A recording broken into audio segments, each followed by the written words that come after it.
Today I'm ranking every major X-Men character on the ultimate survival tier list. We've got dominates, thrives, survives, struggles, and dead. And yeah, before you start typing angry comments, remember this is just my take on how these characters would handle the absolute chaos of the Halo universe. So don't get mad when your favorite mutant gets vaporized by a plasma rifle or consumed by the Flood. Let me paint you a picture of what we're dealing with here. The Halo universe isn't just dangerous, it's systematically designed to eliminate all sentient life.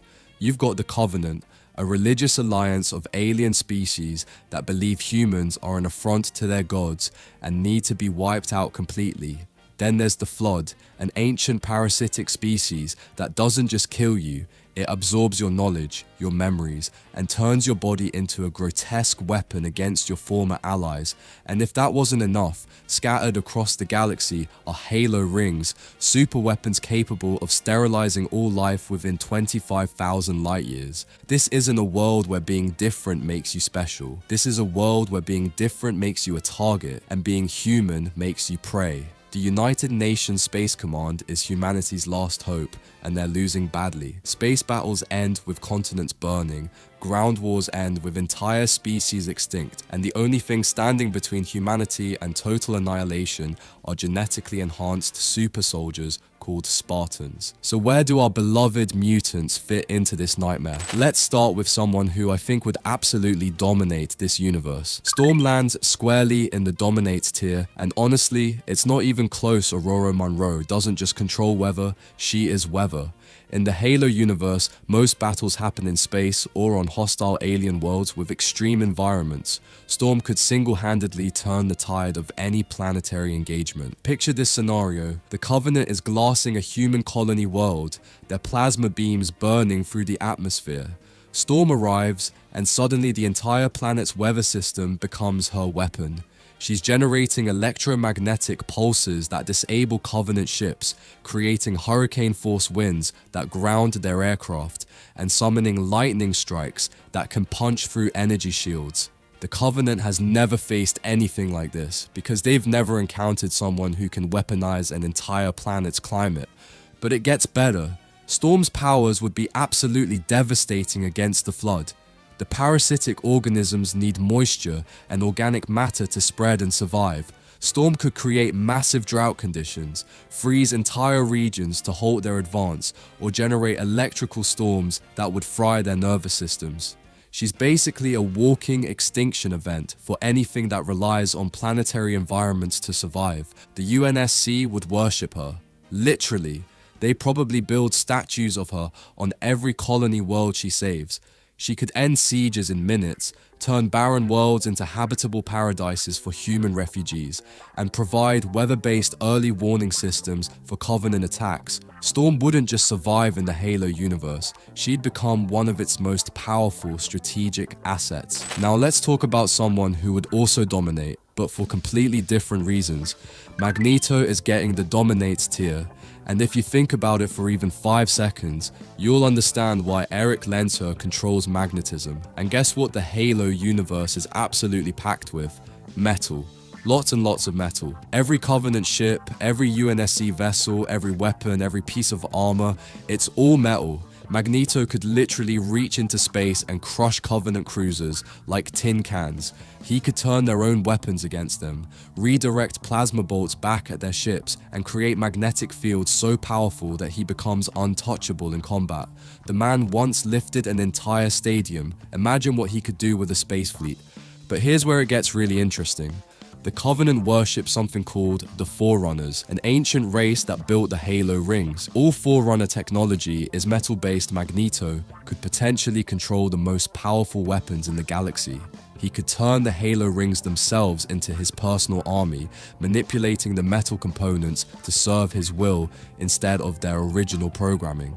The Flood would have a serious problem with Magneto too. Most of their combat forms use metal weapons and armor pieces they've scavenged from their victims. Magneto could strip them of every metallic advantage they have, leaving them as nothing but shambling organic matter. He could create magnetic barriers that would literally rip the metal components out of Flood forms as they approach. The UNSC would have mixed feelings about Magneto. On one hand, he's incredibly powerful and could single-handedly turn the war around. On the other hand, he's got a history of not playing well with military authority, but in a universe where humanity is facing extinction, they'd probably make whatever deals necessary to keep him on their side. Moving on to someone who would thrive in this environment, Wolverine lands and thrives, and this one should be obvious to anyone familiar with the Halo universe. Logan is basically what happens when you take a Spartan super soldier and make him even more unkillable. His adamantium skeleton makes him nearly indestructible. His healing factor means he can recover from wounds that would kill normal humans, and his combat experience spans centuries. The UNSC would immediately try to recruit him for the Spartan program,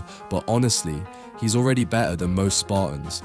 He's got the killing instinct, the tactical experience, and the physical capabilities to go toe-to-toe with Covenant elites, and when his claws could slice through energy shields. His healing factor would let him survive plasma burns that would kill anyone else, and his enhanced senses would make him the perfect scout and infiltrator. But here's what makes Wolverine really dangerous in the Halo universe. He's immune to most forms of biological warfare. The Flood relies on infection and assimilation, but Logan's healing factor would constantly fight off any parasitic organisms trying to take control. He might be one of the few beings in the galaxy who could walk through a flood-infested area and come out the other side still human. The psychological aspect matters too.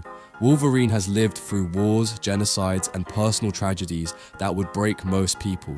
The grim reality of the Halo universe wouldn't faze him the way it might affect other X-Men. He's already seen the worst that sentient beings can do to each other. A religious war between species? Tuesday for Logan? He'd probably end up leading special operations missions deep in Covenant territory, the kind of suicide runs that even Spartans think twice about. And he'd come back every time, probably with a pile of elite heads and a new collection of plasma rifle burns that would heal before the debriefing was over. Quick pit stop here. If you're enjoying this deep dive into mutant survival in alien warfare, please hit that like button. I'm trying to build this channel, and every like genuinely helps me reach more people who love this kind of speculative content. Now let's shift gears and talk about someone who would absolutely thrive, but might surprise you. Kitty Pryde, also known as Shadowcat, lands firmly in the thrives tier. Her phasing abilities would make her one of the most valuable assets in the entire war effort. Think about it logically. Kitty can phase through solid matter, which means Covenant energy shields are completely useless against her.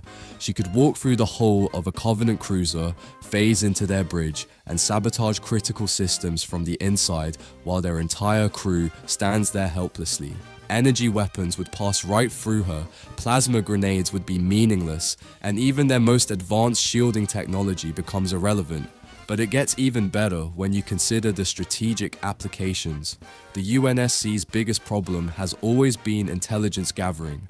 How do you spy on an alien coalition that has superior technology and considers humans to be religious abominations? You send in someone who can literally walk through walls, observe enemy positions without being detected, and escape through solid barriers when things go wrong.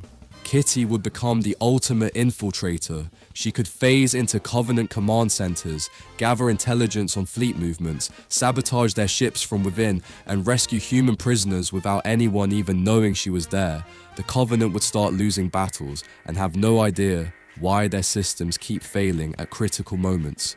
The Flood would have a nightmare dealing with her too. Infection forms need physical contact to take control of a host, but Kitty could remain permanently phased around them. She'd be untouchable, able to observe their behavior patterns and report back without any risk of infection. She could even phase through Flood combat forms to reach areas they're guarding, making her invaluable for reconnaissance missions in contaminated zones. The UNSC would probably create an entire special operations division around her abilities. Imagine Kitty leading teams of Marines on impossible missions, phasing them through enemy barriers, and providing them with perfect intelligence on enemy positions. She'd revolutionize how humanity fights this war. But now we need to talk about someone who would struggle massively in this environment. Cyclops lands in the struggles tier, and this might be controversial, but hear me out. Scott Summers is a tactical genius, and his optic blasts are incredibly powerful, but the Halo universe presents unique challenges that his abilities aren't well suited for. First, let's talk about the tactical situation. Cyclops is used to fighting enemies who operate by somewhat predictable rules. Even when facing cosmic threats, there's usually some kind of logic or pattern he can analyze and counter. The Covenant doesn't think like humans. Their entire military doctrine is based on religious zealotry and honor codes that don't make tactical sense to human minds. His optic blasts, while devastating, have a major limitation in space-based warfare.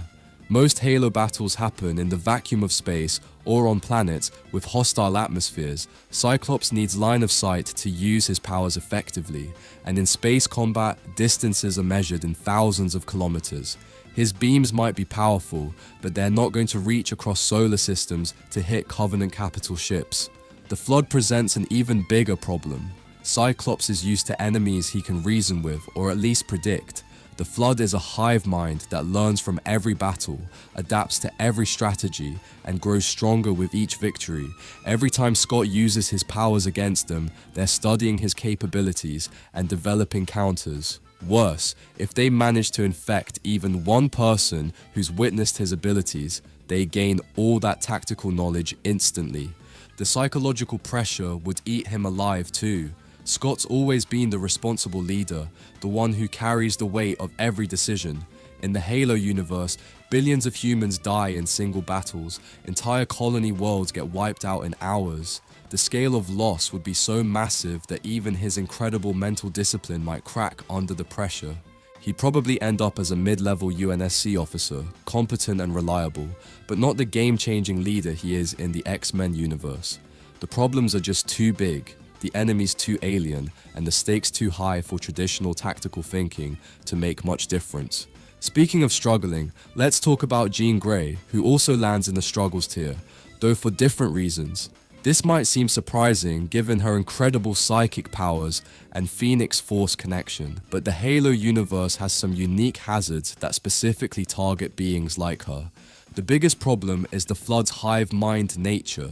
Jean's telepathic abilities, which are usually her greatest strength, become a massive liability when facing a parasitic consciousness that spans entire planets. Every time she tries to read their thoughts or influence their actions, she risks exposing her own mind to corruption. The Flood doesn't just infect bodies, it absorbs memories, knowledge, and experiences. One wrong psychic contact, and Jean could find herself fighting to maintain her own identity against a consciousness that has consumed billions of minds. The Forerunner technology scattered throughout the galaxy presents another challenge. Ancient AI constructs like the Monitor systems have spent hundreds of thousands of years studying organic behavior and developing countermeasures for various threats. They might recognize Jean's psychic signature as similar to Flood neural manipulation and automatically classify her as a containment risk. Even her Phoenix powers might work against her in this universe. The Phoenix Force is attracted to strong emotions and life energy, but the Halo universe is saturated with death and despair on a galactic scale. The constant exposure to genocide, extinction, and hopelessness might trigger Phoenix manifestations at inappropriate times, potentially making her more dangerous to human allies than to their enemies. The UNSC would be terrified of her. They've seen what happens when unknown variables get introduced to critical situations. They'd probably want to study her abilities, which means medical experiments and psychological evaluations that would feel uncomfortably similar to the Weapon X program. Jean's compassionate nature would make it hard for her to refuse helping, but every time she uses her powers, she'd be risking catastrophic consequences. She might find a role as a counselor or medic, using her abilities on a smaller scale to help traumatize soldiers and civilians. But the galaxy-spanning conflicts that define the Halo universe would be largely beyond her ability to influence safely. Now let's examine someone who would barely survive this nightmare. Rogue gets placed in the survives tier, but just barely. Marie's power absorption abilities give her incredible potential, but they also make her incredibly vulnerable in ways that the Halo universe would exploit mercilessly. The biggest issue is that her powers require physical contact, and in the Halo universe, physical contact with the wrong thing means death or worse. Touching a flood infection form would be suicide. Her absorption abilities might work against the parasite initially, but the flood's entire existence revolves around overwhelming and corrupting other life forms. She'd be gambling her consciousness against a hive mind that has successfully assimilated entire civilizations. Even if she managed to absorb powers from fallen Spartans or Covenant warriors, she'd also be absorbing their memories and personalities. Imagine trying to maintain your sanity while your mind is flooded with the memories of a Sankili warrior's religious fanaticism, or worse, the final terrified thoughts of someone being consumed by the flood. Rogue already struggles with maintaining her own identity when she absorbs too much from others. In a universe where everyone she touches has experienced unspeakable horrors, she'd be drowning in trauma that isn't even her own. The UNSC might see her as a valuable intelligence asset, touch a captured Covenant prisoner and instantly know their battle plans, fleet positions, and strategic objectives, but every piece of information would come with a psychological cost that compounds over time. She'd become increasingly unstable as she accumulated the memories and experiences of beings from across the galaxy, many of whom died in agony or terror. Her power absorption could backfire catastrophically against Forerunner technology too. Ancient constructs might have built-in defenses specifically designed to punish unauthorized contact, touch the wrong Forerunner artifact, and she might absorb not just energy, but also dangerous artificial intelligences or corrupted data that could fundamentally alter her brain chemistry. Rogue would survive by being extremely careful about what she touches and who she comes into contact with. She'd probably end up in a support role, maybe working with prisoners or intel gathering, but always at arm's length from the real action. Her powers give her potential, but the risks are so high that using them becomes a last resort rather than a first option. Now we need to discuss someone who would be completely out of their depth. Beast lands firmly in the struggles tier, and it honestly breaks my heart because Hank McCoy is one of the most brilliant minds in the Marvel universe. But intelligence alone isn't enough when you're facing problems that can't be solved with science and reason. Beast's greatest strength has always been his ability to understand and adapt to new scientific challenges. He sees a problem, researches it, develops a solution, and implements it with precision. But the Halo universe operates on principles that defy conventional scientific understanding. How do you research the flood when studying them means risking infection? How do you develop countermeasures for technology that's millions of years more advanced than anything humans have ever encountered? The Covenant's technology is based on reverse-engineered Forerunner artifacts that they worship rather than truly understand. Even their brightest scientists are working with principles that are essentially magic to human comprehension. Beast might spend decades trying to understand plasma rifle technology, only to discover that the Covenant engineers who built it don't actually know how it works either. Worse, his scientific curiosity could get him killed. Beast would want to study everything, from Covenant biology to Forerunner constructs to flood infection mechanisms. That intellectual hunger would constantly put him in danger in a universe where the unknown is usually lethal. He'd be the guy who wants to run experiments on a grave mind's neural network while everyone else is running for their lives. The UNSC would value his analytical mind, but they'd probably keep him locked away in some secure research facility, analyzing data rather than conducting fieldwork. He'd hate being sidelined like that, but the alternative is losing one of humanity's greatest intellect to some alien pathogen or energy discharge that he was trying to understand. Beast would spend his time feeling frustrated and helpless, watching brilliant solutions slip away because the fundamental laws of this universe don't match what he knows about physics and biology. He'd survive, but barely, and only because others would recognize that his mind is too valuable to risk in direct combat. Let's shift to someone who would be absolutely doomed in this environment. Jubilee gets the dead tier, and this isn't because her powers are weak. Actually, Jubilee's pyrotechnic abilities are potentially nuclear level destructive when she's not holding back. The problem is everything else about her situation. Jubilee is young, relatively inexperienced, and her powers are flashy in all the wrong ways. In the Halo universe, being visible means being dead. Covenant forces can glass entire continents from orbit. The moment Jubilee starts throwing around her signature fireworks displays, she becomes a target for every long-range weapon system in the sector. Her powers might be impressive, but they're also basically giant neon signs that scream, "Shoot me first," to anyone with orbital superiority. The Flood would be even worse for her.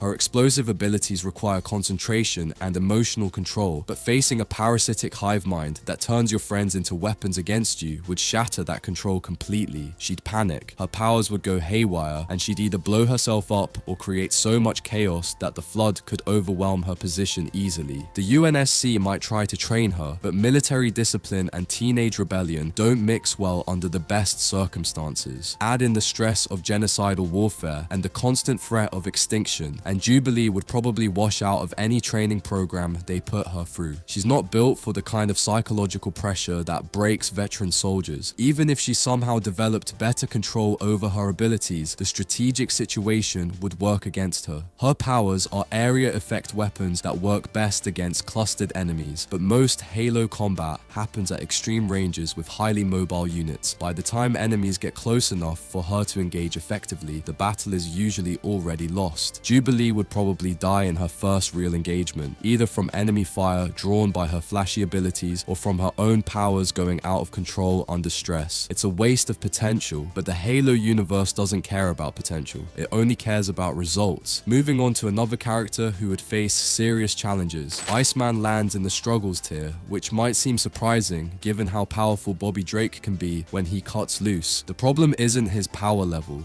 It's how his abilities match up against the specific threats in the Halo universe. Ice powers work great against conventional enemies, but Covenant technology is specifically designed to operate in extreme environments. Their ships function in the vacuum of space, their armor is designed to handle temperature extremes, and their energy weapons generate enough heat to melt through most materials. Instantly, Bobby could freeze an entire battlefield, but Covenant forces would just switch to long-range bombardment and glass the area from orbit. The Flood presents an even bigger problem. Ice can slow them down, but it won't stop them permanently. Flood biomass is incredibly adaptable, and they've survived in frozen environments for thousands of years. Bobby might buy some time by creating barriers and slowing their advance, but ultimately, he's just delaying the inevitable rather than providing a real solution. His powers also have a major tactical limitation in space-based warfare. Most of the critical battles in the Halo universe happen in zero-gravity environments where traditional ice attacks are less effective. You can't create ice barriers in vacuum, and frozen projectiles behave differently without gravity to give them proper trajectories. So there you have it, the complete breakdown of how every major X-Men character would handle the absolute nightmare that is the Halo universe. From Storm and Magneto completely dominating the battlefield to Jubilee getting vaporized in her first engagement, we've covered the full spectrum of mutant survival. The brutal truth is that raw power means nothing if you can't adapt to a galaxy where entire species get wiped out before breakfast.